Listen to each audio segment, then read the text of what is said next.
মুকুল ঝরে পড়ল পৃথিবী হতে।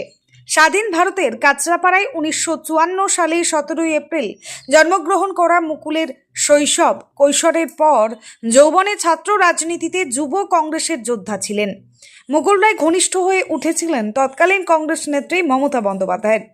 এরপর 1998 সালে তৃণমূল কংগ্রেসের অন্যতম প্রতিষ্ঠাতা সদস্য হিসেবে রোল প্লে করেন তিনি। 1998 থেকে 2015 তৃণমূলের সাধারণ সম্পাদকের দায়িত্ব সামলান। 2012 সালের 6 মাসের বেশি তিনি রেলমন্ত্রীর দায়িত্বে ছিলেন।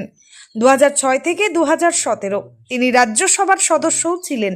পরে নারদা সারদা কেলেঙ্কারিতে নাম জড়ায় তার এবং দূরত্ব বাড়ে তৃণমূল তথা মমতা বন্দ্যোপাধ্যায়ের সঙ্গে।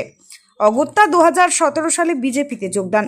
2021 সালে বিধায়ক নির্বাচিত হন।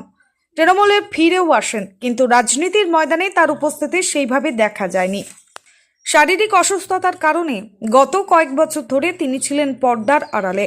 অবশেষে সোমবার গভীর রাতে প্রকৃতির নিয়মে পৃথিবী থেকে বসন্তে ঝরে পড়ল মুকুল।